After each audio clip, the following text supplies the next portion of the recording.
Hello students, कैसे हैं आप सब। मैं आशा करता हूं कि आप स्वस्थ होंगे, मस्त होंगे और आप अपने पढ़ाई में व्यस्त होंगे। आज की इस वीडियो में हिंदी में पास होने का बेहतरीन ट्रिक लेकर आया हूं। 2026 में बोर्ड एग्जाम देने जा रहे हैं, तो आज इस वीडियो में हिंदी में पास होने का बेहतरीन ट्रिक है, जहरीली ट्रिक है। अगर आपने अभी तक कुछ नहीं पढ़े हैं तो फिर हो जाएंगे पास। 101% गारंटी के साथ लेकर आया हूं और यूट्यूब पर कहीं नहीं मिलेगा इस तरह का वीडियो। हाँ दोस्तों, यूट्यूब पर इस तरह का वीडियो कहीं नहीं मिलने वाला है, तो इस वीडियो को पूरा देखिए।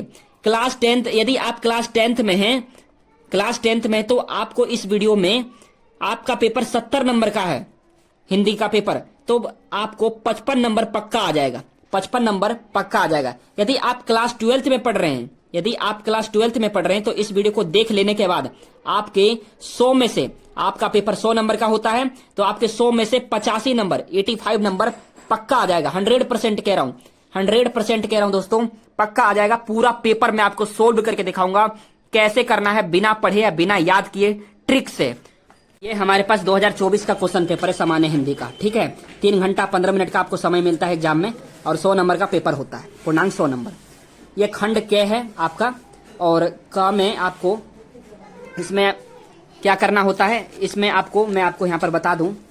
आप यदि क्लास 10th में है या 12th में, दोनों में से आप किसी क्लास में होंगे, तो आपको ऑब्जेक्टिव में एमसीक्यू में यदि उसमें से इनमें से सभी लिखा है, ये चारों ऑप्शन में से आपको, चारों ऑप्शन में से आपको क्या इनमें से सभी लिखा है, तो आपको एमसीक्यू जिस पर लिखा है इनमें से सभी, तो उस पर आपको टिक करना है। या चारों ऑप्शन में से आपको लिखा है इनमें से कोई नहीं, तो आपको उसमें से उस पर टिक करना है।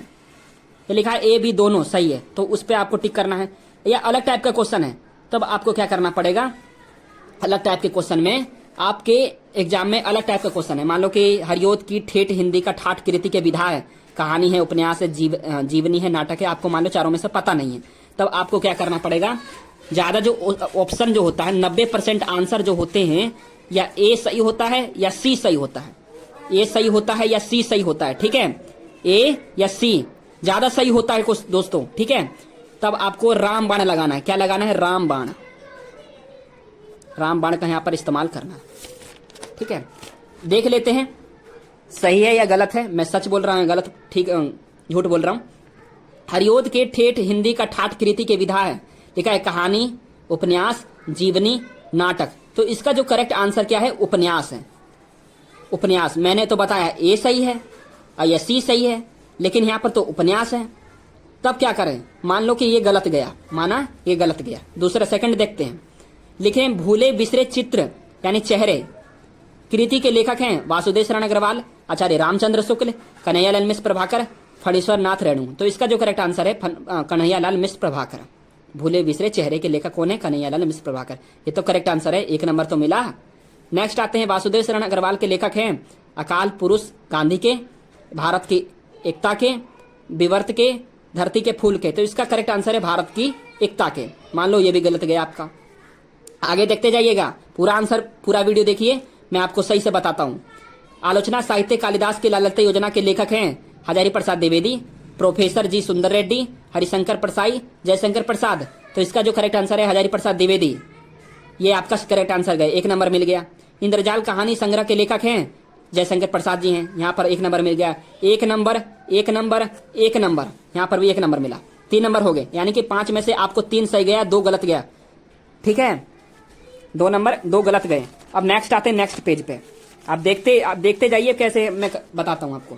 फिर लिख रहा है सेकंड पक के सुमित्रा नंदन पंत की काव्य संकलन है, 5 जन्य है, हिमकिरीटनी है, रश्मि है, वीणा है। तो इसका जो करेक्ट आंसर है वीणा।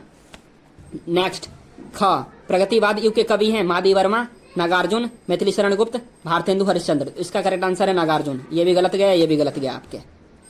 ठीक है, अब नेक्स्ट प्रयोगवादी कवि नहीं है, लिखा है प्रभाकर माचवे, मुक्तिबोध, शिव मंगल सिंह सुमन, अज्ञे। तो इसका करेक्ट आंसर है शिव मंगल सिंह सुमन। ये आपका सही गया।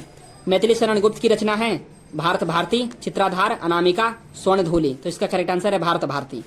फिर है महावृक्ष के नीचे काव्य कृति हैं धर्मेर भारती की, गिरजा कुमार माथुर की, सचिदानंद हीरानंद वात्स्यन अज्ञे की, नरेंद्र शर्मा की। तो सचिदानंद, इसका जो करेक्ट आंसर है महावृक्ष के नीचे, तो सचिदानंद हीरानंद वात्स्यन अज्ञे की ये काव्य कृति है। ये 3 आपके 3 इसमें भी सही गए, 3 नंबर इसमें भी हुआ, 3 नंबर गद्यांश में भी हुआ, ये पद्यांश है और वो वाला गद्यांश था, तो 3 नंबर उसमें भी, यानी 6 नंबर हो गए। 10 में से आपको 6 नंबर आ गया, चार गलत गए।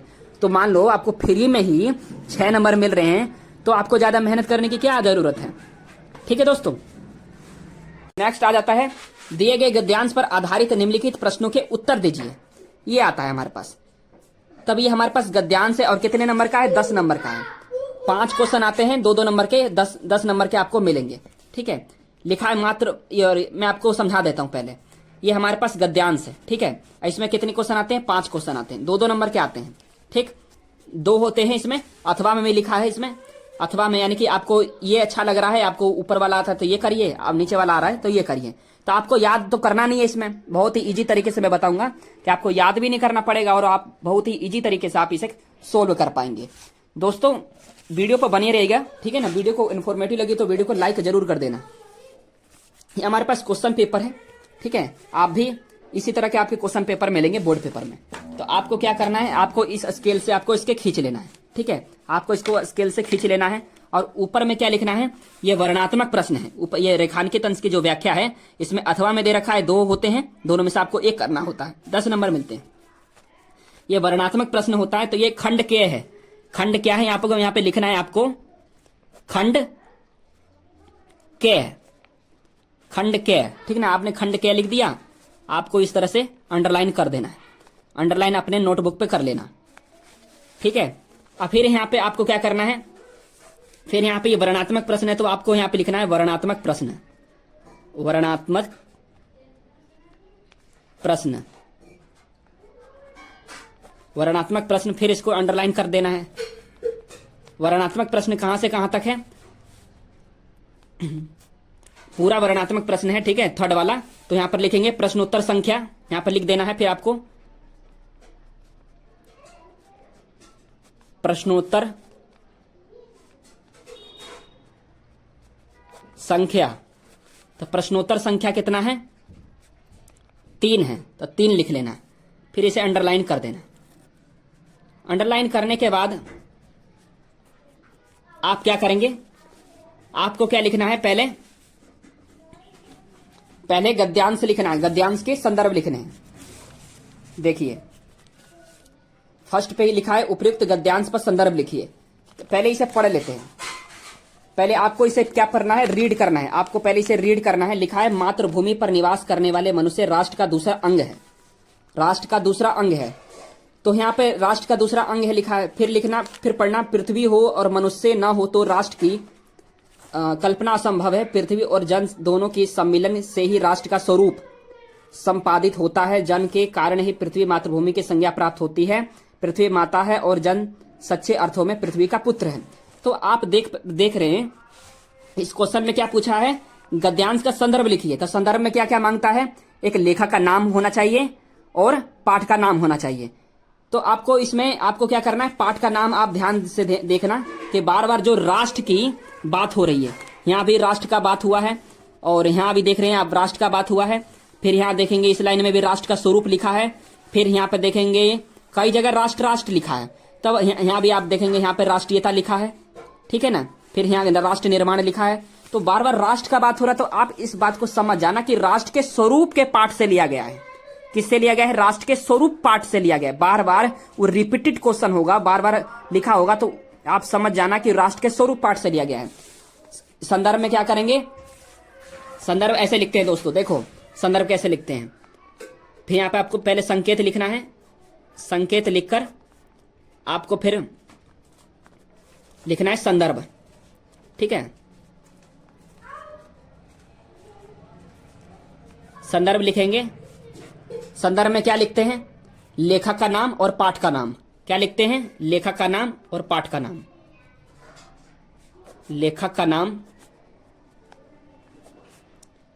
और पाठ का नाम, ये लिखा जाता है। यही 2 लिखा जाता है, लेखक का नाम और पाठ का नाम।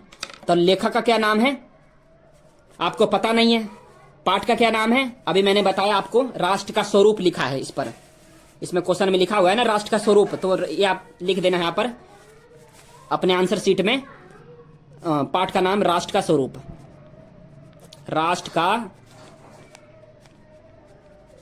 स्वरूप। ठीक, आपने इतना लिख दिया। फिर लेखक का नाम आप कैसे लिखेंगे? तो लेखक का नाम इस पाठ में क्या है? इस पाठ में लेखक का क्या नाम है? इस वासुदेव शरण अग्रवाल, डॉक्टर वासुदेव शरण अग्रवाल। आपको एक याद करना पड़ेगा, ठीक ना? इसमें आपको याद करना पड़ेगा डॉक्टर वासुदेव शरण अग्रवाल। आपने इसे याद रखना है, डॉक्टर वासुदेव शरण अग्रवाल। इंपोर्टेंट चैप्टर है और इंपोर्टेंट लेखक भी है। ठीक है, आपने इतना लिख लिया, लेखक का नाम। अब पाठ का नाम। एग्जामिनर इसे ही देखकर, पाठ का नाम और लेखक का नाम से ही आपको क्या कर देता है, यहां पर इसे चेक कर देता है। आपके पूरे 2 मार्क्स यहां पर क्लियर हो जाते हैं। ठीक है, इसे चेक कर देता है और आपके 2 मार्क्स क्लियर हो जाते हैं। लेकिन इसे लिखना बेहतर तरीके से संदर्भ लिखना है ना। आप इतना भी लिखेंगे ना तो 2 मार्क्स एग्जामिनर पक्का दे देगा। मैं गारंटी के साथ कह रहा हूं, 1 नंबर भी नहीं काटेगा, 2 नंबर दे देगा। 2 ही चीज मेंशन करना होता है एग्जाम में। फिर आगे नेक्स्ट पेज पर देखते हैं। नेक्स्ट पेज पर क्या करना है हमें? आपको संदर्भ में क्या लिखना है? आपने पाठ का नाम और लेखक का नाम लिख लिया। तो लेखक का नाम और पाठ का नाम लिखने के बाद आप लिखेंगे, आप गद्यांश कर रहे हैं ना, तो आपको लिखना है यहां पर प्रस्तुत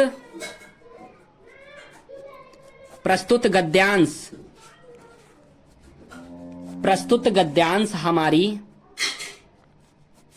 पाठ्य पुस्तक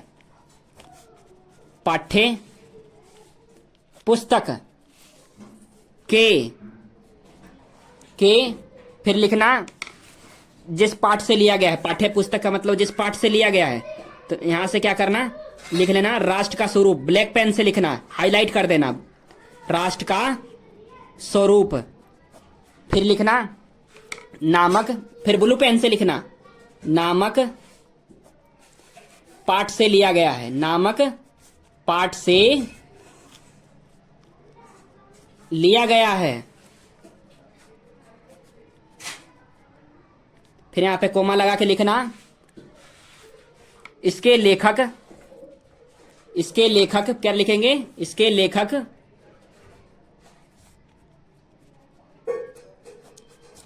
लेखक डॉक्टर वासुदेव शरण अग्रवाल जी हैं।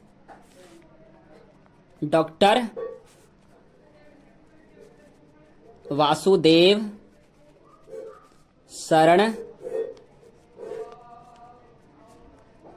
अग्रवाल जी हैं। फिर यहां पे फुल स्टॉप लगा देना। इतना आप करेंगे दोस्तों तो आपको एग्जामिनर बहुत ही अच्छा मार्क्स दे देगा, बेहतरीन मार्क्स देगा। कोई टॉपर कहीं बन के नहीं आता है, इसी ट्रिक को जानता है तो अच्छा मार्क्स उसके आते हैं, अच्छे ठीक मार्क्स आते हैं। ठीक है, आप इतना लिखेंगे, इतना मेंशन कर देंगे आप अपने एग्जाम में, तो बहुत ही इजी तरीके से आपके मार्क्स आ जाएंगे। अब आपने थर्ड का आई तो फर्स्ट कर लिया, लेकिन थर्ड का सेकंड करेंगे आप। थर्ड का सेकंड करेंगे तो सेकंड यहां पे लिख लेना है। सेकंड में क्या है? सेकंड में आपको क्या करना है, दिखा देता हूं सेकंड में क्या करना है। सेकंड में आपको करने हैं रेखांकित अंश की व्याख्या करनी है। क्या करना है? रेखांकित अंश की व्याख्या करना है। रेखांकित अंश किसे कहते हैं? आपने जानते होंगे कि रेखांकित अंश जो रेखा खींचा होता है, जिसे अंडरलाइन कहते हैं, उसके हम रेखांकित अंश कहा जाता है। तो आपको इसे व्याख्या करनी है, तो आप इसे व्याख्या कर लेते हैं।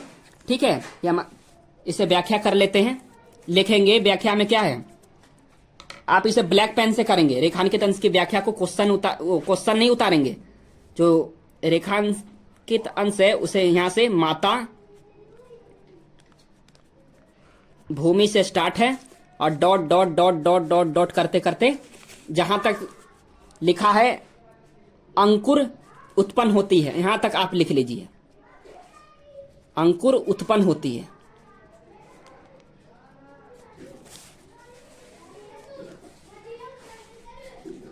ठीक है, यहां फुल स्टॉप लगा दिया आपने। अब मैं दिखा देता हूं कहां से मैंने ले लिया है। ये हमारे पास क्वेश्चन पेपर है और मैंने यहां से ले लिया, माता भूमि से ले लिया, उत्पन्न होते हैं। यहां से ले लिया है माता भूमि, पुत्रो हम पृथ्विया, भूमि माता है और मैं उसका पुत्र हूं। जन के हृदय से मैं इस सूत्र का अनुभव ही राष्ट्रीयता की कुंजी है। इसी भावना से राष्ट्र का निर्माण के अंकुर उत्पन्न होते हैं। मैंने यहां से लिया है और यहां तक ले लिया है। रेखांकित अंश की व्याख्या। इसका आंसर लिखेंगे, कैसे लिखेंगे आंसर?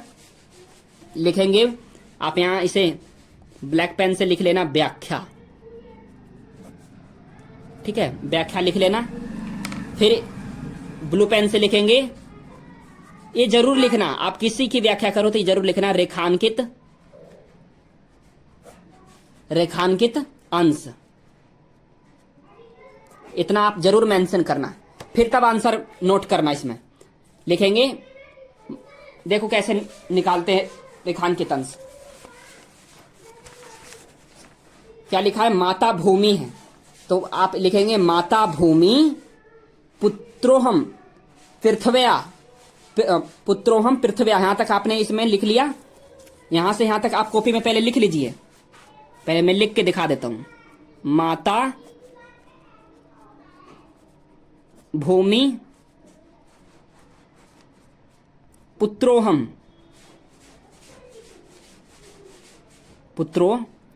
पुत्रोहम। यदि आपको एग्जाम में गलती हो जाए, मिस्टेक हो जाए, तो आप व्हाइटनर का इस्तेमाल मत करना, ठीक है? व्हाइटनर का इस्तेमाल मत करना। पृथ्व्या यहां पे लिख लिया, यहां इतना लिख दिया, ठीक है? यहां से लेकर इसे इन्वर्टेड कॉमा लगा देना। इतना लिखने के बाद आप लिखना, इसके बाद इसका अर्थ है कि लिखे, फिर इसके बाद लिखना कि इसका अर्थ है कि, इसका अर्थ है कि भूमि माता है। कैसे निकालेंगे? भूमि माता है, लिखा हुआ है माता भूमि, यानी भूमि माता है। उल्टा करेंगे, भूमि माता है, ठीक है? भूमि माता है, फुल स्टॉप। फिर लिखेंगे और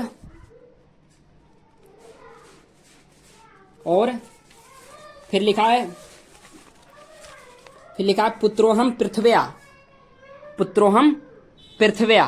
तो इसका मतलब है मैं उसका पुत्र हूं, मैं उसका पुत्र हूं, उसका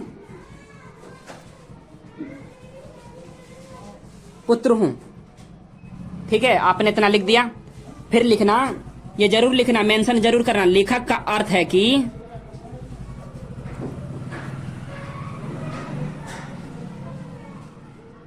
लेखक का अर्थ है कि राष्ट्र की कल्पना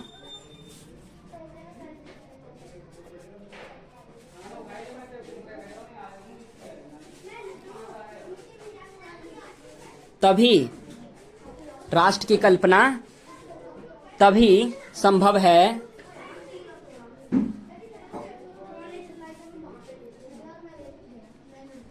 जब मनुष्य स्वयं को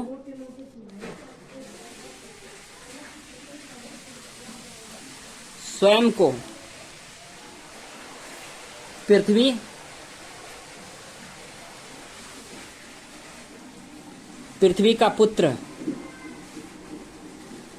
समझे और पृथ्वी को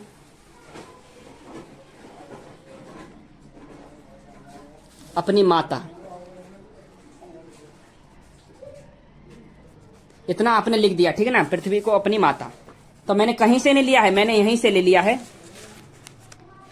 भूमि माता है, मैं उसका पुत्र हूं। मैंने इसी में से मैंने उठा के इसमें मैंने मेंशन किया है, ठीक है? आंसर शीट में। तो आपको यहां पर एग्जामिनर क्या करेगा? इसे चेक कर देगा, पूरे 2 मार्क्स दे देंगे आपको। फिर नेक्स्ट पेज पे आना है, नेक्स्ट पेज पे, इस वाले पे नेक्स्ट पेज पे आना है। फिर आपको लिखना क्या है? लिखा है राष्ट्र की कल्पना कब तक असंभव है। क्या लिखा है? राष्ट्र की कल्पना कब तक असंभव है। यहां पर देखो दोस्तों, यहां पर देखो, लिखा है राष्ट्र की कल्पना कब तक असंभव है। क्या लिखा है? राष्ट्र की कल्पना कब तक असंभव है। और ऊपर देखिए, ऊपर क्या लिखा है? पृथ्वी हो, लिखा है पृथ्वी हो और मनुष्य न हो तो राष्ट्र, देखिए राष्ट्र की कल्पना असंभव है। पृथ्वी हो और मनुष्य ना हो, राष्ट्र की कल्पना असंभव है। यही आपको इसमें मेंशन कर देना थर्ड वाले आंसर में। समझ में आ गया आपको? फिर फोर्थ में क्या लिखना है, पृथ्वी किसके कारण मातृभूमि की संज्ञा प्राप्त होती है। तो जन यहां पे लिखो, यहां पे देखिए इसमें आंसर दिया हुआ है, इसी में गद्यांश में लिखा है जन के कारण ही पृथ्वी मातृभूमि की संज्ञा प्राप्त होती है। यहाँ पे फुल स्टॉप लिखा है। तो आपको 2 मार्क्स एकदम एग्जामिनर ऐसी हंसते खेलते दे देगा। इसमें पूरा आंसर दिया हुआ है, आपको बस इसमें आंसर निकालना है, इसमें से छाटना है। फिर लिखा है पृथ्वी और जन दोनों मिलकर क्या क्या करते हैं। तो कुछ नहीं करते, तो पृथ्वी लिखना, इसमें से ही आंसर लिखना, पृथ्वी और जन दोनों मिलकर राष्ट्र का स्वरूप, इसमें लिखा है ना राष्ट्र का स्वरूप, राष्ट्र का स्वरूप, तो राष्ट्र का स्वरूप बनाते हैं। हो गया, आपके पूरे 10 मार्क्स क्लियर हो गए दोस्तों। यानी कि मैंने 10 उधर नंबर बताया था बहुविकल्पी में एमसीक्यू में, और 10 इधर, तो 20 नंबर हो गए आपके। आप इसे छोड़ सकते हैं, अथवा में रहता है दोनों में से आपको एक करना है, सच आप छोड़ दीजिए। फिर आते हैं नेक्स्ट पेज पे, वो थर्ड था, ये फोर्थ है, ठीक है, ये फोर्थ है। तो ये दिए गए पद्यांश है, वो गद्यांश था, ये पद्यांश है। पद्यांश पर आधारित निम्नलिखित प्रश्नों के उत्तर दीजिए। 5 दूनी 10, यानी 5 क्वेश्चन है, 2-2 नंबर के 10 नंबर मिलेंगे। ठीक है, पहले इसे पढ़ लेते हैं, आपको पहले पढ़ना है इसे, ठीक है ना। लिखा है नील परिधान बीज सुकुमार खुल रहा मृदुल अधखुला अंग खिला हो ज्यो बिजली का फूल मेघ बन बीज गुलाबी रंग। तो आपको इसमें समझना है कि लेखक का क्या नाम है और पाठ का क्या नाम है। इसमें से आप कैसे निकालेंगे, तो इसमें से बहुत ही इजी तरीके से आप निकाल पाएंगे। पहले आपको संदर्भ लिखना पड़ेगा, पहले आपको पद्यांश का संदर्भ लिखना है, ठीक है। पद्यांश का आप संदर्भ लिखिए। तो मैंने अभी आपको बताया था संदर्भ कैसे लिखते हैं। पहले लेखक का नाम और पाठ का नाम इसमें मेंशन कर देते हैं, ठीक है। लेखक का नाम और पाठ का नाम,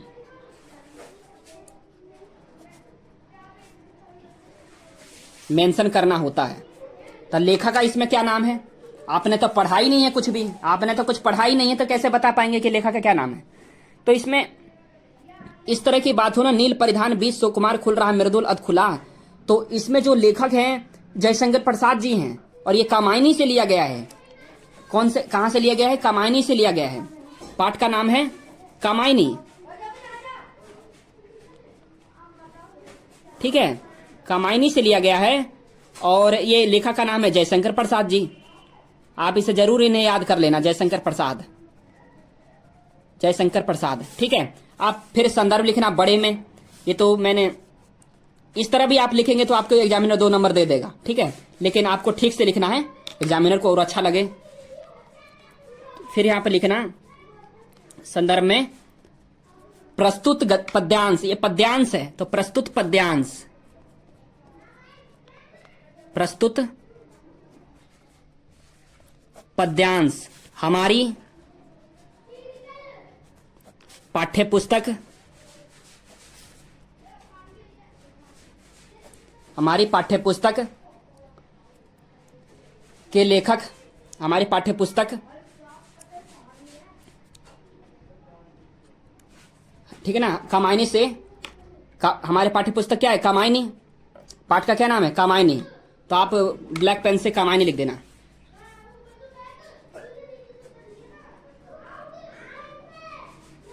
ठीक है। कामायनी, कामायनी है, फिर लिखना कामायनी है। इसके लेखक, इसे ब्लू पेन से लिखना, ठीक है, मैंने गलती कर दी यहाँ पे, ब्लू पेन से इसे लिखना है। इसके लेखक जयशंकर प्रसाद जी हैं,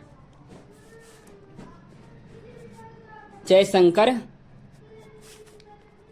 प्रसाद जी हैं, जी हैं, ठीक है। आपने इतना लिख लिया तो आपको क्या करेगा एग्जामिनर, यहां पर 2 मार्क्स दे देगा, ठीक है। 2 मार्क्स यहां पर क्लियर है दोस्तों, आपको कहीं घबराने की जरूरत नहीं, पक्का एग्जामिनर 2 मार्क्स यहां पर क्लियर कर देगा। अब नेक्स्ट आता है व्याख्या। देखिए व्याख्या नहीं है, लिखा हुआ है उपयुक्त पद्यांश में किसके सौंदर्य का वर्णन किया गया है। तो आपने इसमें नील परिधान का क्या मतलब है, मैं यहां पर समझा दूं। यहां पर लिखा हुआ है नील परिधान, परिधान का मतलब होता है वस्त्र, जिसे हम कपड़ा कहते हैं, कपड़ा। परिधान का मतलब होता है कपड़ा, ठीक है। तो इसमें पद्यांश में श्रद्धा के अनुपम सौंदर्य का वर्णन किया गया है। इस क्वेश्चन में लिखा है उपयुक्त पद्यांश के किसके किसके सौंदर्य का वर्णन किया गया है। तो श्रद्धा मनु वाला आपने चैप्टर पढ़ा होगा, तो इस पद्यांश में लिखना है यहां से, इस पद्यांश में श्रद्धा के अनुपम सौंदर्य का वर्णन किया गया है। यहां पर लिखेंगे, मेंशन करेंगे, ये थर्ड का, ये फोर्थ का फर्स्ट था, ये फोर्थ का फर्स्ट था ये, और ये फोर्थ का सेकंड है। तब आप लिखेंगे इसका आंसर सेकंड का, कि इस पद्यांश में, इस पद्यांश में श्रद्धा के अनुपम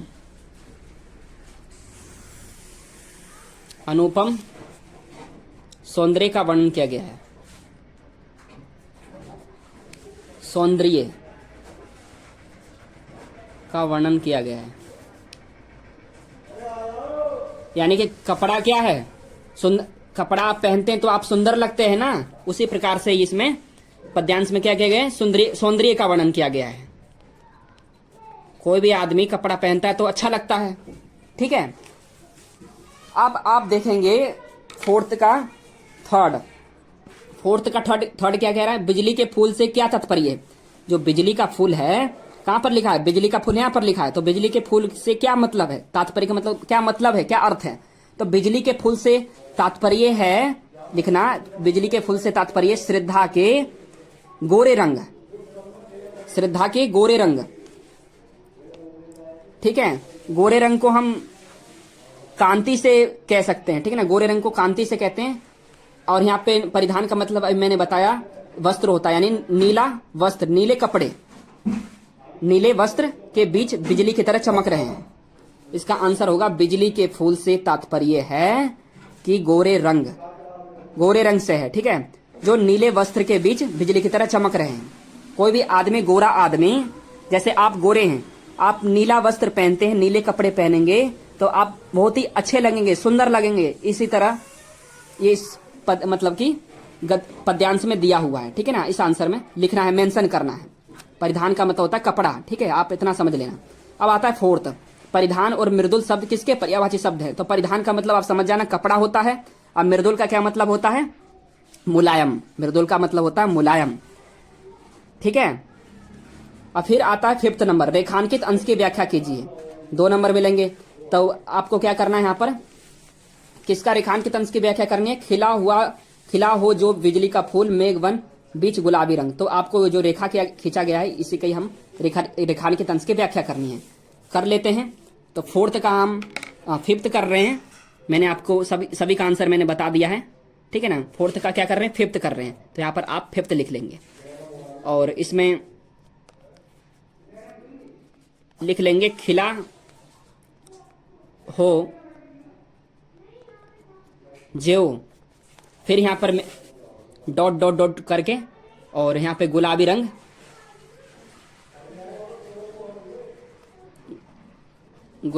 लिख लेंगे, ठीक है।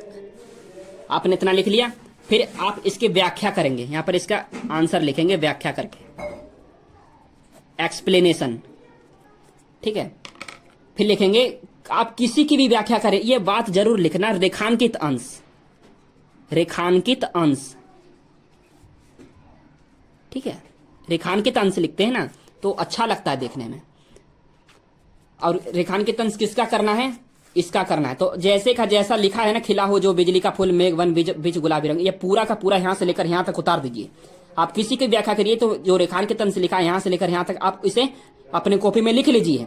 मैं भी लिख लेता हूं, आपको लिख कर दिखाता हूं।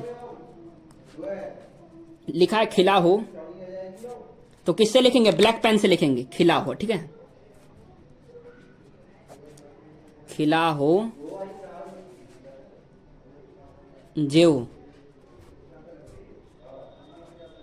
बिजली का फूल,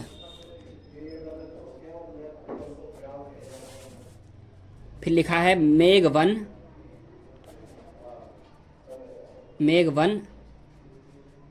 बीच गुलाबी रंग,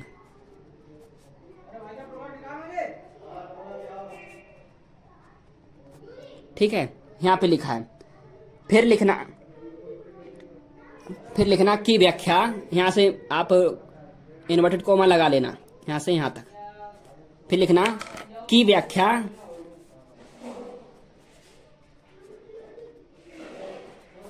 ठीक है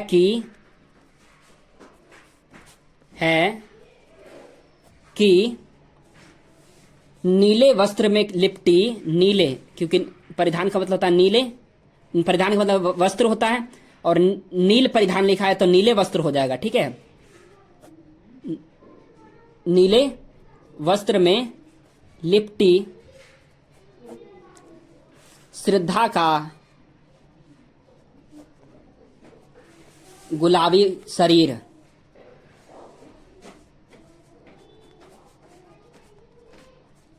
गुलाबी शरीर ऐसा प्रतीत हो रहा है, ऐसा प्रतीत हो रहा है मानो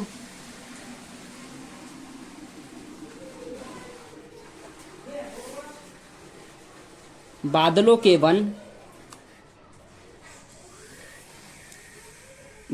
वन, जिसे हम समूह भी कह सकते हैं, ठीक है, के बीच बिजली का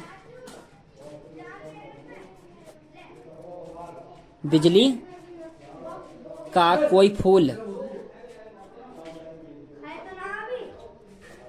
फूल खिल गया है।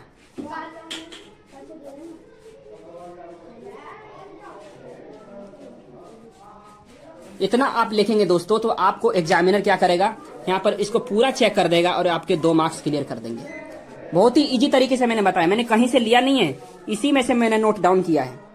नील मतलब नीला, परिधान मतलब वस्त्र, बीच सुकुमार, फिर लिखा है खुल रहा है मृदुल, मृदुल मतलब मुलायम, अर्ध खुला अंग, अंग मतलब शरीर, ठीक है, बिजली खिला हो जो बिजली का फूल, वेग मेघ मतलब बादल, वन बीच गुलाबी रंग, यानी उसका शरीर इस तरह लग रहा है कि जो गुलाबी रंग के आकार का, गुलाबी शरीर ऐसा प्रतीत हो रहा है मानो बादलों के वन में के बीच बिजली का कोई फूल खिल गया है। मैंने कहीं से लिया नहीं है, मैंने इसी में से लिया है। ठीक है, आपको भी ऐसे एग्जाम में कर देना, तो आपको एग्जामिनर यहाँ पर पूरे अच्छे मार्क्स दे देगा। ठीक है, पूरे नंबर मिल गए। तो मैंने पूरा बता दिया है, आपके गद्यांश और पद्यांश यहाँ पर समाप्त हो जाते हैं। ठीक है, आपको दोनों में से आपको कोई एक करना होता है, अथवा लिखा है ना, तो अथवा में से दोनों में से आपको एक करना होता है। अब नेक्स्ट चलते हैं, नेक्स्ट वाले पेज पे, पृष्ठ पर। तो नेक्स्ट वाले पृष्ठ पर क्या लिखा है, नेक्स्ट वाले पृष्ठ पर क्या लिखा है, यहाँ पर देखिए आप, लिखा है निम्नलिखित में से किसी एक लेखक का साहित्यिक परिचय देते हुए उनकी प्रमुख रचनाओं का उल्लेख कीजिए। अधिकतम शब्द सीमा 80 वर्ड, 80 शब्द। कितने नंबर का है यहाँ पर दिखा देता हूँ, 5 नंबर का है, 3 नंबर और 2 नंबर, 5 नंबर हो जाते हैं। यहाँ पर लिखा है 5 नंबर। ठीक है, 5 नंबर लिखा है, तो 3 नंबर आपको साहित्यिक परिचय पर लिखने पर मिलेगा और 2 नंबर रचना पर मिलता है, तभी 5 नंबर होते हैं। ठीक है, तो आपको मान लो कि हजारी प्रसाद द्विवेदी जी हैं, कन्हैयालाल मिश्र प्रभाकर जी हैं, हरिशंकर प्रसाद जी हैं, डॉक्टर APJ अब्दुल कलाम जी हैं, ये 4 आए हैं 2025 में। आपके पेपर में मान लो यहाँ पर वासुदेव शरण अग्रवाल जी का आ जाए, तो मान लो 4 हैं, तो आपको हजारी प्रसाद द्विवेदी जी मान लो आ रहा है। बहुत से बच्चे हजारी प्रसाद द्विवेदी जी करके आए हैं एग्जाम में, 2025 वाले एग्जाम में। ठीक है, लेकिन आपके एग्जाम 2026 वाले में यहाँ पर क्या लिखा रहेगा, वासुदेव शरण अग्रवाल जी का जीवन परिचय लिखिए, या हजारी प्रसाद द्विवेदी जी का, और 2-3 और लिखे रहेंगे। ठीक है, तो अब आपको क्या करना है, आपको जो ठीक से आता है वही करेंगे। तो मैं आपको बहुत ही इजी तरीके से साहित्यिक परिचय यानी कि जीवन परिचय और साहित्यिक परिचय दोनों लिख कर दिखा देता हूँ, या हमारे पास है कॉपी, और मैं आपको इसी पेज पर कैसे लिखना है आपको मेंशन कराते हैं। ठीक है, आपको क्या करना है, पहले आप किसी का भी जीवन परिचय करिए तो आपको क्या करना पड़ेगा, पहले उसका नाम लिखना पड़ेगा। मान लो मैं हजारी प्रसाद द्विवेदी जी का करना चाहता हूँ, हजारी प्रसाद द्विवेदी जी का जीवन परिचय करना चाहता हूँ, तो आपको पहले यहाँ पर ये है ना, ये 5वें का आप कै लिख लीजिए, 5वें का कै, इस तरह जरूर लिख लेना। ठीक है ना, 5वें का कै कर रहा हूँ, तो 5वें का कै में क्या करेंगे, फर्स्ट है हजारी प्रसाद द्विवेदी जी, तो आप हजारी प्रसाद द्विवेदी जी का लिख लीजिए। हजारी प्रसाद द्विवेदी।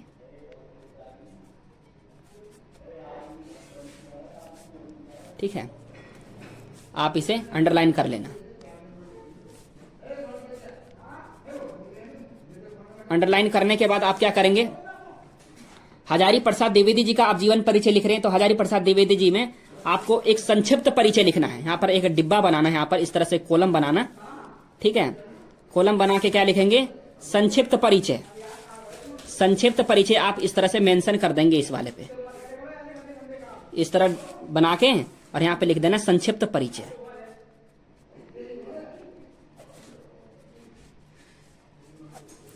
संक्षिप्त परिचय में इस तरह से लिख के फिर पहले लिखना नाम, फिर लिखना जन्म, फिर लिखना पिता का नाम। ठीक है, इस तरह से आप पहले लिख लेना है। जो जो आपको मन में आ रहा है आपको उस तरह से आपको लिखना है। तो देख लेते हैं आपको क्या क्या आ रहा है। नाम लिखना पहले हजारी प्रसाद द्विवेदी लिखा है ना इसमें नाम, तो यही यहां पर आप इसे उतार लीजिए, हजारी प्रसाद द्विवेदी। आप इसे जो है ना डिब्बा, ये उसे बड़ा बनाना। ठीक है, जन्म लिख लेना, जन्म 1907 में, 1907 के बलिया जिले में हुआ था, ईस्वी में, 1907 ईस्वी में। फिर लिखना पिता का नाम क्या था, पिता का नाम अनमोल दुबे। आप इसे लिख लेना अनमोल दुबे। फिर लिखना है इसमें मेंशन करना माता का नाम। माता का नाम आपको याद हो तो माता का भी नाम इसमें मेंशन करने देना। फिर लिख देना शिक्षा, शिक्षा भी आपको पता हो तो आप लिख देना। फिर मृत्यु लिख देना, मृत्यु और जन्म जरूर लिख देना। फिर लिखेंगे माता का नाम, क्या नाम था, ज्योति कली देवी, ज्योति कली देवी। फिर शिक्षा कहाँ हुआ था, शिक्षा हिंदी एवं संस्कृत भाषाओं का अध्ययन इन्होंने किया है। ठीक है ना, शिक्षा इन्होंने लिख देना आप संस्कृत, हिंदी और संस्कृत, हिंदी एवं संस्कृत। ठीक है, फिर मृत्यु लिख देना 19 मई, हिंदी में लिखना। ठीक है, मैंने इंग्लिश में लिख दिया 19 मई और 1979 में हुआ था। ठीक है ना, 19 मई 1979 में। आप इतना लिख देंगे तो आपको एग्जामिनर यहां पर देख कर ही क्या कर देगा, इतना ही देखकर आपको कितने नंबर दे देगा, आपको 2 मार्क्स यहीं पर दे देगा। ठीक है, 2 मार्क्स यहां पर दे देगा। आप यदि यहां से आप स्टार्ट करते हैं, आपके क्या आया है एग्जाम में, संक्षिप्त परिचय आया है, सॉरी साहित्यिक परिचय आया। क्या आया है, साहित्यिक परिचय। तो आपको यहां पर साहित्यिक परिचय लिखना है। क्या लिखना है, साहित्यिक परिचय। साहित्यिक परिचय में क्या क्या लिखने के लिए आता है, साहित्यिक परिचय में ये सब नहीं आता है। फिर इसमें मेंशन करना, साहित्यिक परिचय में आप किसी का भी साहित्यिक परिचय करिए, ये जरूर लिखना कि हिंदी के श्रेष्ठ कवि। ये क्या लिखेंगे, हिंदी के श्रेष्ठ कवि, हिंदी के श्रेष्ठ कवि। ठीक है, श्रेष्ठ कवि जरूर लिखना।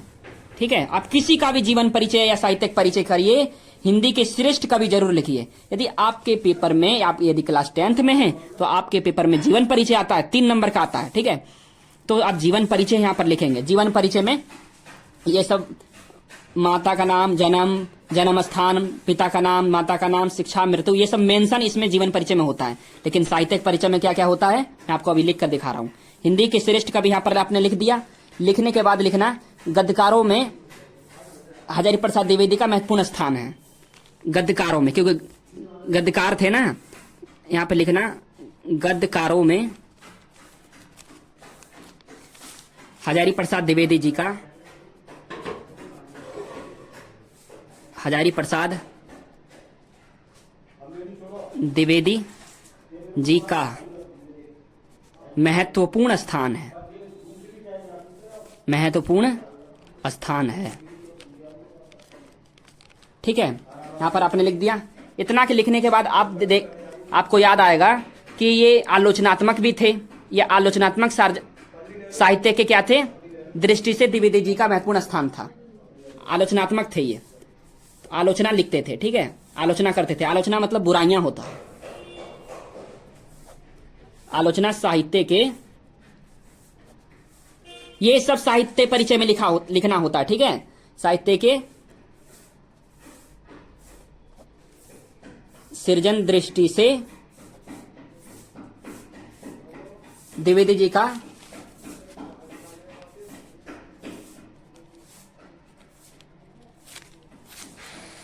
महत्वपूर्ण स्थान है। इतना आपने लिख लिया। इतना लिखने के बाद आप लिखेंगे सूर साहित्य, उनके प्रारंभिक आलोचना कृति है। इनकी एक कृति थी सूर साहित्य। कौन सी थी? सूर साहित्य। तो आप लिखेंगे यहां पे सूर साहित्य। सूर साहित्य आपने लिख लिया, ठीक है। सूर साहित्य लिखने के बाद आप लिखेंगे उनके प्रारंभिक आलोचना थी। उनके प्रारंभिक कैसी थी? उनके प्रारंभिक आलोचना थी। उनकी प्रारंभिक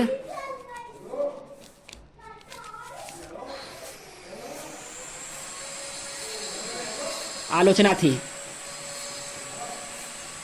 इतना आप लिखेंगे। आप फिर इसके बाद आप इनके बारे में और लिख लेना, ठीक है। तो आप इतना लिखेंगे तो आपको एग्जामिनर यहां पर क्या करेगा, पूरे जितने भी थे 5 मार्क्स दे देगा। 5 मार्क्स अब नहीं मिलेंगे दोस्तों, अभी नहीं मिलेंगे 5 मार्क्स।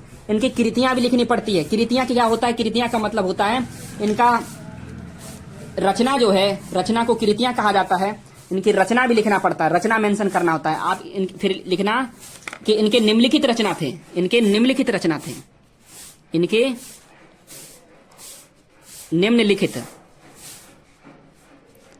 निम्नलिखित रचना थे,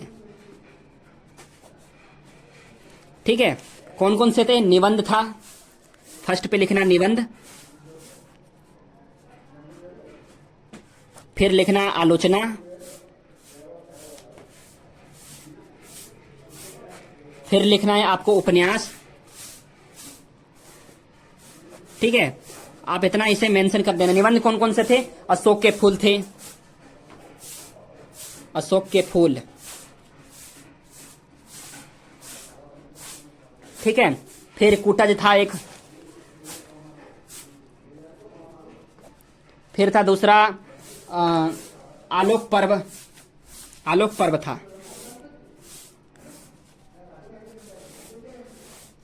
और एक और था कल्पलता। इतना लिख देंगे। फिर लास्ट में जरूर लिख देना आदि। इंग्लिश में लिखते हैं ना ईटीसी, इंग्लिश में क्या लिखा जाता है? ईटीसी लिखा जाता है, हिंदी में आदि लिख दिया जाता है, ठीक है। यह आदि जरूर लिख देना बाद में। फिर आलोचना क्या क्या थी? आलोचना सुर साहित्य था, सुर साहित्य लिखना। सुर साहित्य। फिर लिखना कालिदास का कालिदास की लालित्य, कालिदास की लालित्य,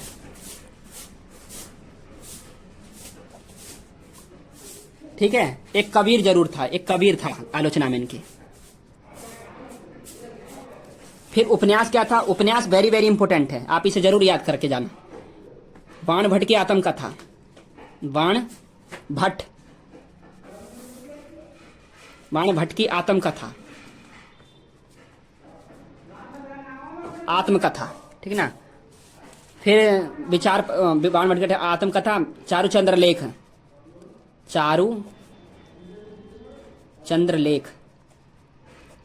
चारुचंद्र लेख।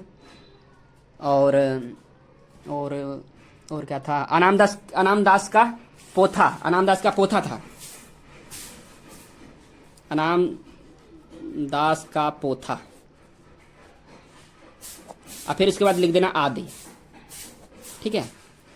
आदि जरूर लिख देना। आप इतना लिख देंगे दोस्तों तो आपको एग्जामिनर क्या करेगा? पूरा यहां पर भी 2 मार्क्स दे देगा। यानी कि 5 नंबर प्लस 3 नंबर और 2 नंबर, कितने हो गए? Total 5 number. इसी को तो कहते हैं 5 नंबर। 5 नंबर मिलेंगे यहाँ पर, ठीक है। आपने इतना ठीक से लिखा है। आपको सुंदर सुंदर राइटिंग में लिखना है। आपको कोई भी चीज खाली नहीं छोड़ना है, ब्लैंक कॉपी नहीं छोड़नी है। आपको क्या नहीं छोड़ना है? Blank copy note, blank copy note, या आपको खाली कॉपी नहीं छोड़ना है भाई। वहां पर एग्जाम में आपको कुछ न कुछ लिख कर आना है, ठीक है, तभी आपको एग्जाम में 100 में से 80 या 85 नंबर आ पाएंगे, जिस तरह से मैं बता रहा हूं, ठीक है। आगे और देखिए, आगे और देखते हैं। आपने इतना किया, आपको भी ख में भी आपको इसी तरह से करना है। निम्नलिखित में से किसी एक कवि का साहित्यिक परिचय देते हुए उनकी प्रमुख रचनाओं का उल्लेख कीजिए। 3 + 2 = 5, ठीक है। आपको जयशंकर प्रसाद का हर साल आता है, जयशंकर प्रसाद का याद करके जरूर जाना एग्जाम में, ठीक है। जयशंकर प्रसाद का याद करके जरूर जाना है, या महादेवी वर्मा का, ठीक है। अब आता है लाठी कहानी का कथासार, अपने शब्दों में लिखिए। अधिकतम शब्द 80 वर्ड है। या ध्रुव यात्रा कहानी के उद्देश्य का प्रकाश डालिए। अधिकतम शब्द जो सीमा है 80 वर्ड है। कितने नंबर का है देख लेते हैं। ये 5 नंबर का, यहाँ पर आप देख रहे हैं कितने नंबर है, 5 नंबर है। ये 5 नंबर का आता है पेपर में। या आपके पेपर में पंचलाइट आ जाता है, पंचलाइट की कहानी का कथासार कहानी लिखी है, ठीक है ना। ये आया नहीं है 2025 में, आपके 2026 में पक्का 100% मैं कह रहा हूं कि आपकी कॉपी में पंचलाइट लिखा रहेगा। पंचलाइट कहानी का उद्देश्य लिखिए। फर्स्ट चैप्टर है आपका, तो पंचलाइट वाला वो इंपॉर्टेंट है, हर साल आता रहता है, तो आप उसे जरूर याद करके जाना। याद नहीं करना है, आपको ऐसी पढ़ लेना है और आपको बना बना कर उसमें लिख देना है, ठीक है ना। मैंने यहाँ तक बता दिया है, बहुत ही इजी तरीके से आप कहानी को लिख सकते हैं। कहानी में कोई ट्रिक नहीं है, बहुत ही आप आसान से उसमें लिख सकते हैं, ठीक है। अब नेक्स्ट आता है, नेक्स्ट क्या है, लिखा है 100 पठित खंड काव्य के आधार पर किसी एक खंड के प्रश्न का उत्तर दीजिए, 5 नंबर का, ठीक है। लिखा है अधिकतम शब्द सीमा 80 वर्ड है। लिखा है रसमृति खंड काव्य के आधार पर कर्ण का चरित्र चित्रण कीजिए। फिर लिखा है सेकंड नंबर पे रसमृति खंड काव्य की कथा वस्तु अपने शब्दों में लिखिए। दोनों में से एक करना रहता है, ठीक है। तो आपको जो ठीक से आता है उसे करना होता है। इस होता क्या है, आप कह रहे हो कि ये होता क्या है, 100 पठित खंड काव्य क्या होते हैं। 100 पठित खंड काव्य का मतलब है आपके जिले में जो क्या चलता है। जैसे उत्तर प्रदेश के गौतम बुद्ध नगर जिले में रसमृति चलती है, रसमृति, जो कि इन पर कर्ण का चरित्र चित्रण इसमें बताना होता है, या इसमें कथा वस्तु में बतानी होती है कर्ण के बारे में। इनमें कृष्ण और कर्ण आपने वो देखते होंगे मोबाइल पर, तो अब कर्ण के बारे में कृष्ण लीला देखते होंगे, तो कृष्ण लीला के बारे में इनमें बताना है। उत्तर प्रदेश के गौतम बुद्ध नगर जिला में और गाजियाबाद में और बुलंदशहर में ये रसमृति चलती है, ठीक है। आप और मोबाइल पर सर्च मार के और देख लेना है, ठीक है। और त्यागपत्र अलग अलग जिले में अलग अलग चलता है। त्यागपथी है और श्रवण कुमार है। श्रवण कुमार अलग अलग जिले में क्या क्या चलते हैं। सत्य के जीत है, और आपको एक ही करना है, इसमें सारा नहीं करना, ठीक है ना। आपको एक ही करना है। उत्तर प्रदेश के गौतम बुद्ध नगर जिला में रसमृति चलता है, ठीक है ना। उत्तर प्रदेश के गौतम बुद्ध नगर जिले में रसमृति चलती है, तो आपको रसमृति पढ़ना है, रसमृति याद करके जाना है, रसमृति एग्जाम में लिखना है, 5 नंबर मिलेंगे। अब बहुत ईजी तरीके से आप लिख सकते हैं, 5 नंबर मिलते हैं आपको। इसमें मुझे ट्रिक बताने की कोई जरूरत नहीं है। अब आता है नेक्स्ट, नेक्स्ट है हमारे पास खंड ख। खंड ख, दिए गए संस्कृत गद्यांश का संदर्भ से संदर्भ हिंदी में अनुवाद कीजिए। कितने नंबर का है, 7 नंबर का। 2 + 5 = 7, ठीक है। पहले संदर्भ लिखना है, संदर्भ लिखना है, या फिर गद्यांश करना है, अनुवाद करना है इसको संस्कृत से। संस्कृत में लिखा है, हिंदी में अनुवाद करना है। तो यहां पर आप पढ़िए, पहले इसे पढ़ लेते हैं।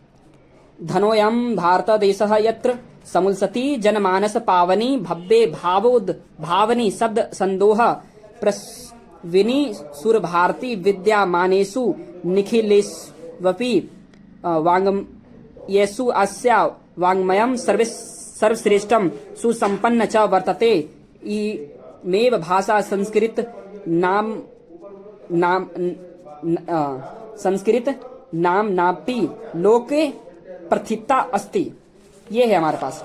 आपको मान लो कि कठिन लग रहा है, आपको समझ में नहीं आ रहा है, आप ये कठिन, ये आसान है थोड़ा साल का, ये आपको आता है तो आप ये कर सकते हैं, या आता है ये कर सकते हैं। 7 नंबर मिलते हैं, ठीक है।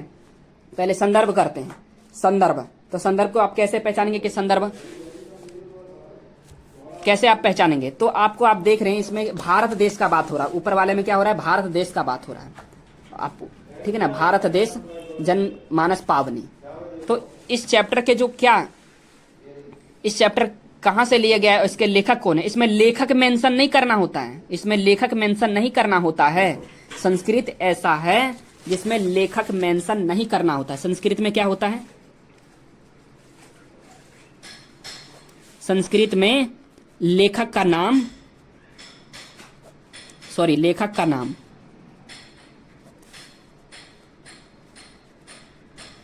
मेंशन नहीं करना होता है, नहीं करना होता है। आप समझ लीजिए इस बात को, ठीक है ना।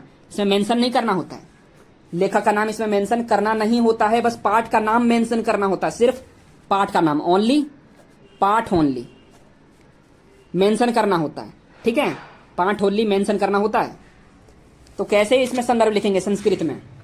अब आता है हमारे पास जो संस्कृत है दोस्तों, ये संस्कृत खंड ख है, खंड ख। तो आपको यहां पर भी खंड ख ही लिखना है। क्या लिखना है? खंड ख। यहां पर लिख लीजिए खंड ख, ठीक है। खंड ख लिख दिया। फिर लिखेंगे यहां पर वर्णात्मक प्रश्न।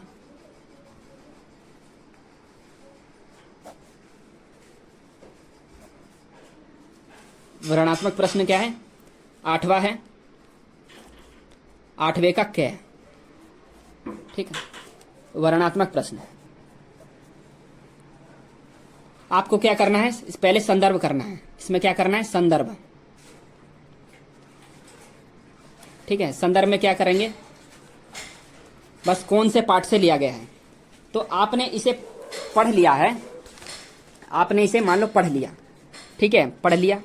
आपको समझ में नहीं आ रहा कि कौन से पाठ से लिया गया है, तो मैं आपको बता दूं, तो इसमें बार बार संस्कृत भाषा का प्रयोग किया जा रहा है। इसमें कौन से भाषा का प्रयोग किया जा रहा है? इसमें लिखा है संस्कृत, कई जगह इसमें लिखा हुआ है संस्कृत, एक ही जगह लिखा है, ठीक है। तो ये संस्कृत लिखा है ना इसमें, तो आप समझ लीजिए संस्कृत भाषा के पाठ से लिया गया है। कौन से पाठ से लिया गया है? संस्कृत भाषा महत्तम पाठ से लिया गया है। संस्कृत भाषा महत्तम, जो आपका फर्स्ट पाठ होगा, ठीक है, संस्कृत भाषा महत्तम पाठ से लिया गया है। तो आपको संदर्भ में क्या लिखना पड़ेगा? प्रस्तुत गद्यांश लिखेंगे,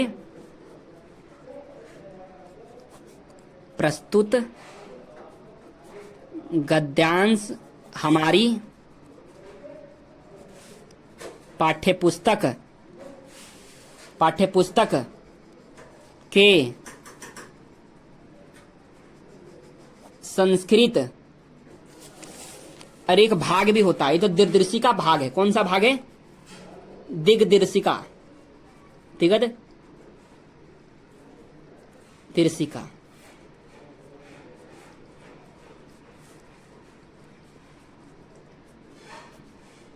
भाग में संकलित संस्कृत भाषा आया। आपको ब्लैक पेन से लिखना है संस्कृत भाषा आया।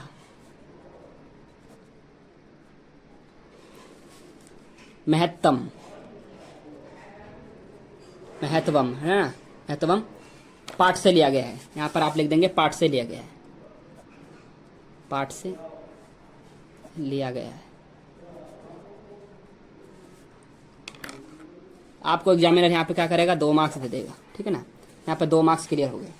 अब आता है हमारे पास अनुवाद करने के लिए। मैं अनुवाद यहाँ पर सिखा देता हूँ, आपको भी यहाँ पर कॉपी में अनुवाद करना पड़ेगा, ठीक है। तो आपको अनुवाद करने के लिए आपको क्या करना पड़ेगा? यहाँ पर समझिए, यहाँ पर आप समझिए, ध्यान दीजिए। लिखा है धनो अयम भारत देश। तो यहाँ पर देखिए, धनो एवं भारत देश का मतलब है भारत देश धन्य है, यह भारत देश धन्य है, ठीक है ना। फिर पढ़ेंगे आगे, यत्र समुलसती जनमानस पावनी, यहाँ पर कोमा लगा है। फिर पढ़े यहाँ से, यत्र का मतलब जहां होता है, जहां जनमानस पावनी को लिखा है जनमानस पावनी, तो जनमानस को पवित्र करने वाली, समुलसती लिखा है ना, तो करने वाली भव्य भाव को उत्पन्न करने वाली और शब्द समूहों को जन्म देने वाली देववाणी संस्कृत सुशोभित होती है, ठीक है ना। यहाँ पे सूर्य भारती लिखा है, प्रसविनी सूर्य भारती। तो आपको इसी में से आपको मान लो आपको नहीं आ रहा है, तो आप क्या करेंगे? तो आपको इस शब्द को तोड़ तोड़ के आपकी कॉपी में नोट डाउन कर लेना है, तोड़ तोड़ के करना है। प्रश्विनी लिख रहा है, फिर सूर भारती, शब्द संदोह लिखा है ना। तो आपको मैंने अभी दिखाया करके, लिखा है यह भारत देश धन्य है जहां जनमानस पावनी, जनमानस को पवित्र करने वाली, भव्य भाव को उत्पन्न करने वाली और शब्द समूह को जन्म देने वाली देववाणी संस्कृत सुशोभित होती है। फिर आगे यहां से लिखेंगे विद्यामान, लिख रहा विद्यामानेषु, तो विद्यामान सभी साहित्य को, इसका साहित्य सर्वश्रेष्ठ और संपन्न है। अस्या लिख रहा है ना, तो यहां से यहां तक इसका एक ट्रांसलेट हो गया, ट्रांसलेशन अनुवाद हो गया। फिर लिख रहा है वाङ्मया सर्वश्रेष्ठम सुसंपन्न च वर्तते यम भाषा संस्कृत नामपि लोके प्रथिता अस्ति।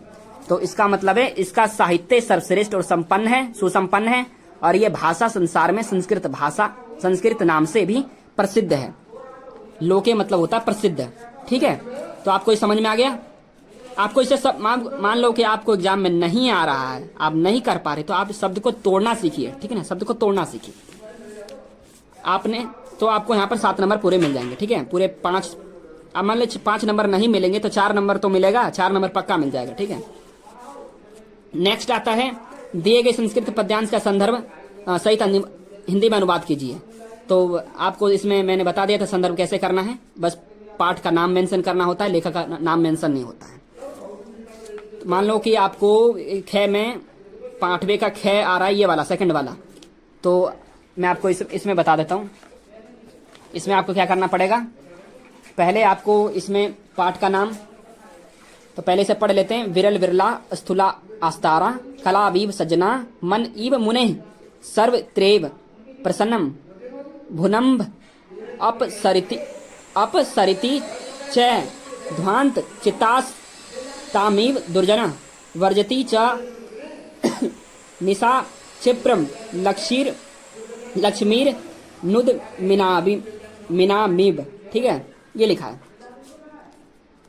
लिखा है आपको इसमें पाठ का नाम ढूंढना है। तो इसमें एक कलाबीब आ रहा है, तो आप समझ जाना कि इस पाठ का नाम कालिदास है। कालिदास है पद्यांश के लेखक। तो ये पद्यांश महाकवि कालिदास रचित अभिज्ञान शाकुंतलम नाटक के सप्तम से लिया गया है। पाठ का नाम है अभिज्ञान शाकुंतलम, अभिज्ञान शाकुंतलम। इसी तरह से आप लिख सकते हैं और इसमें इसका अनुवाद आप कर सकते हैं, ठीक है। अब आते हैं नेक्स्ट पे, बहुत ही ज्यादा टाइम हो गया। निम्नलिखित मुहावरे और लोकोक्तियां में से किसी एक का अर्थ लिखकर वाक्य के अनुप्रयोग कीजिए। एक नंबर के आता है, यानी कि आपको एक ही करना है, एक का अर्थ लिखना है, फिर उसके क्या करना है, वाक्य में प्रयोग करना है। तो इसे मैं आपको बता देता हूं। तो अंधे के हाथ बटेर लगना का मतलब है बिना परिश्रम के अच्छी वस्तु हाथ लगना, बिना परिश्रम के अच्छी वस्तु हाथ लगना। सेकंड है गिरगिट की तरह रंग बदलना, यानी बात बात पर अपनी राय को विचार बदल लेना, बात बात पर अपनी राय हम बदल देते हैं, ठीक है। फिर लिखना अंत भला तो सब भला, इसका क्या होगा, अंत भला तो सब भला, इसका मतलब है परिणाम अच्छा हो जाने पर सारी गलतियां क्षमा हो जाती हैं। परिणाम अच्छा है लेकिन जाने पर सभी गलतियां क्षमा हो जाती हैं। और इसके वाक्य प्रयोग भी करना, ठीक है।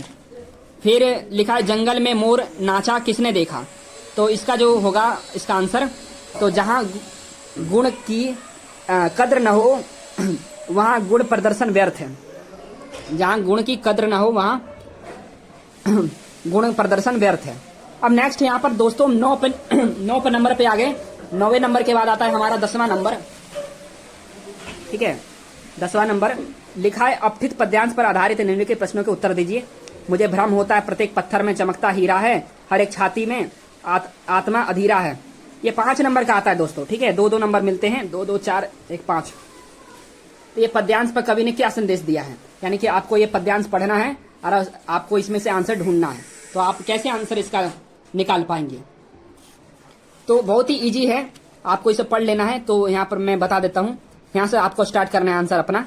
कवि ने क्या संदेश दिया, तो लिखना कवि ने ये संदेश दिया, यहाँ पर लिखना ये संदेश दिया है कि हर वस्तु में एक अदृश्य मूल्य है और आत्मा होती है। आप किसी वस्तु को इसमें आप पढ़ लेते हैं तो पढ़ लेंगे पहले। मुझे भ्रम होता है कि पत्थर में चमकता हीरा है, हर एक छाती में आत्मा अधीरा है। आत्मा देख रहे हैं, ठीक है। पॉइंट पॉइंट को पकड़ना है। प्रत्येक सुस्मित में विमल सदा नीरा है। मुझे भ्रम होता है कि प्रत्येक वाणी में महाकाव्य पीड़ा है। तो आपको इसे पकड़ के इसमें आपको लिख देना है। कवि ने यह संदेश दिया है कि वस्तु में एक अदृश्य मूल्य है और आत्मा होती है, और हमें बाहरी रूप से नहीं बल्कि आंतरिक गुणों से चीजों को देखना चाहिए। आपको 1 नंबर यहाँ पे मिल जाएगा, ठीक है। फिर लिखना सेकंड वाले पे, मुझे भ्रम होता है पत्थर में चमकता हीरा। इसका आज से क्या है, इसका क्या तात्पर्य है?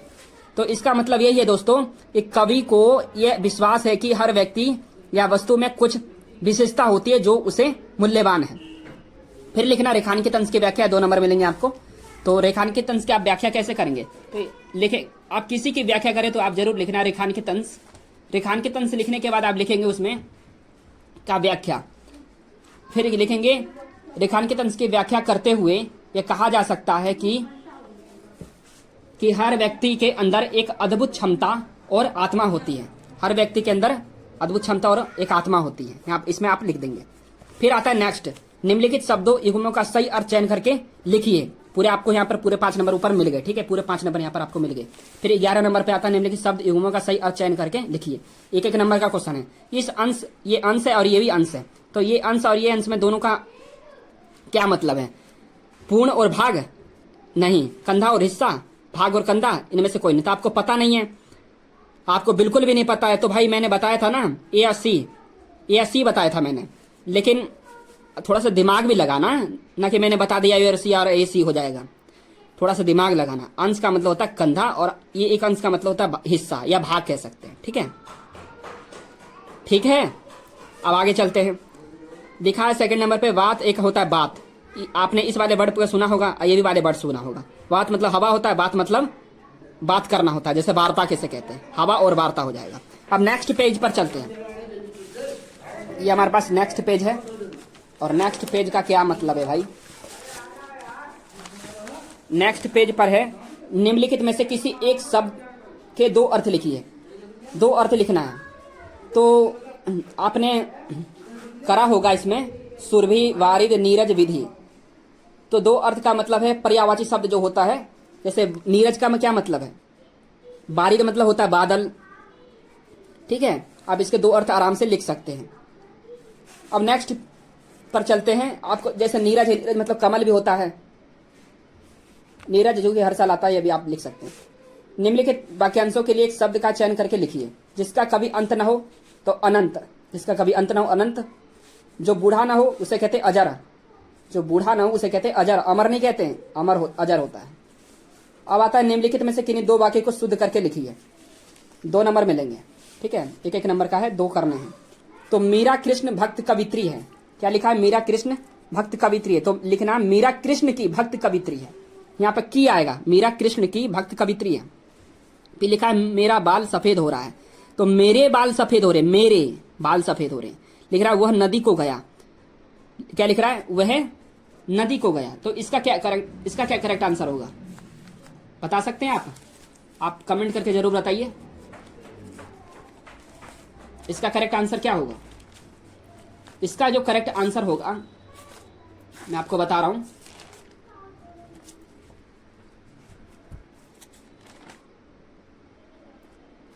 इसका करेक्ट आंसर होगा वह नदी के पास गया, वह नदी के पास गया, ठीक है। अब आया 4th नंबर पे, मोहन मेरा कनिष्ठ भ्राता है।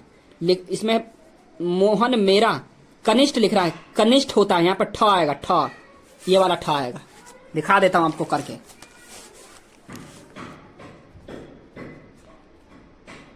ये वाला, ठीक है, ये वाला होगा, कनिष्ठ भ्राता है, कनिष्ठ भ्राता है। मोहन मेरा कनिष्ठ भ्राता है। आपको पूरे 2 मार्क्स मिल गए। अब आता है हास्य अथवा शांत रस के लक्षण और उदाहरण लिखिए। ये आपके एग्जाम में आते हैं। तो आपको हास्य रस का आपको पता है, हास्य मतलब होता है हंसना, हास्य मतलब हंसना। तो आपके लिख देना इसमें, किसी विचित्र वेशभूषा को देखकर मन में जो हंसी का भाव उत्पन्न होता है उसे हम हास्य रस कहते हैं। इसके लिखा है लक्षण लिखिए, उदाहरण लिखिए। मैंने लक्षण तो बता दिया, यानी कि किसी विचित्र वेशभूषा को देखकर मन में जो हंसी का भाव उत्पन्न होता है उसे हम हास्य रस कहते हैं, लक्षण हो गया। उदाहरण क्या होगा इसका? उदाहरण क्या है? हंसी हंसी भाजे देखी दूल्हा दिगंबर को, पाहुनी जवाबे हिमाचल के उछा में। अब आता है यमक अलंकार, जो कि ये भी इंपॉर्टेंट है। यमक का मतलब होता है जोड़ा, यानी कि जहां एक शब्द समूह का एक से अधिक बार प्रयोग हो किंतु उसका अर्थ प्रत्येक बार अलग हो, उसे हम यमक अलंकार कहते हैं। एक होता है, एग्जाम्पल बता रहा हूं, कनक कनक, कनक का मतलब होता है धतूरा, कनक का मतलब होता है सोना। कनक कनक ते सोगुन मादकता अधिकाय, वा खाए बोराय जग वा पाए बोराय। ठीक है, यमक का अलंकार हो गया।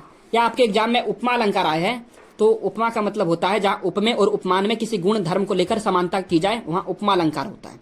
इसका एग्जाम्पल है पीपर पात सरस मन डोला। ठीक है, अब आता सोठा अथवा कुंडलियां, छंद का लक्षण और उदाहरण लिखिए, यह भी इंपॉर्टेंट है। सोठा, इसमें क्या होता है, यह सामात्रिक छंद होता है और इसके प्रथम और तृतीय चरण में 11-11 मात्राएं और दूसरे चौथे में 13-13 मात्राएं होती हैं।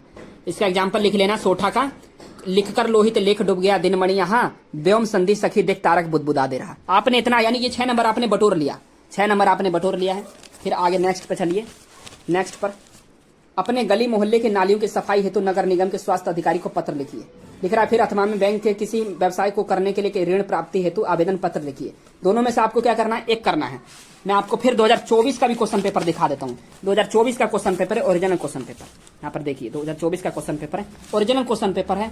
और इसमें भी देखो 13वें नंबर पर, अपने गली मोहल्ले के नालियों की समुचित सफाई नगर निगम के स्वास्थ्य अधिकारी को पत्र लिखिए, 6 नंबर का आया था। ठीक है, फिर लिखा था अपने प्रधानाचार्य को छात्रवृत्ति के लिए एक आवेदन पत्र लिखिए, अथवा में लिखा था। दोनों में से आपको एक करना था।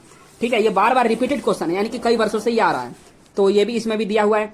2025 वाले क्वेश्चन पेपर में भी दिया हुआ है, 24 वाले में भी दिया है, यानी कि वेरी वेरी इंपॉर्टेंट है। मैंने इस पर वीडियो बना रखा है, आप उस वीडियो को आप जाइए चैनल पर विजिट करिए, उसमें विजिट करके आप, मैंने इसमें वीडियो बना रखा है, आप उस वीडियो को देख सकते हैं। बहुत ही आसान तरीके से मैंने बता रखा है। ठीक है, फिर आता है निम्नलिखित विषयों में से किसी एक विषय पर अपनी भाषा शैली में निबंध लिखिए। मैंने इस पर भी वीडियो बना रखा है। ठीक है ना, बेरोजगारी की समस्या और समाधान, साहित्य समाज का दर्पण, राष्ट्रीय एकता वर्तमान समय की अनिवार्य आवश्यकता, पर्यावरण संरक्षण का महत्व, विज्ञान वरदान या अभिशाप, जो कि हर साल क्लास 10th में पढ़ रहे हैं, या विज्ञान वरदान या अभिशाप आता है। यदि आप 12th में पढ़ रहे हैं तब भी आता है, वेरी वेरी इंपॉर्टेंट है। जो कि 12th में पर्यावरण संरक्षण का महत्व ज्यादा आ रहा है, हर साल आता है, और 10th में भी। और ये 2024 वाले क्वेश्चन पेपर में, यानी क्लास 12 के 2024 वाले क्वेश्चन पेपर में भी यहाँ पर आप देख रहे हैं पर्यावरण संरक्षण की आवश्यकता, ये आया था। इसमें आवश्यकता आया था, इसमें महत्व आया था, महत्व, इंपोर्टेंस जिसे इंग्लिश में कहा जाता है। तो आपने देख लिया है। तो आपको दोस्तों वीडियो कैसी लगी, वीडियो इन्फॉर्मेटिव लगी तो वीडियो को लाइक कर देना, चैनल पर नया चैनल को सब्सक्राइब करके बेल आइकन घंटी को प्रेस कर लेना, ज्यादा से ज्यादा इस वीडियो को बच्चों के साथ शेयर कर देना। Thank you.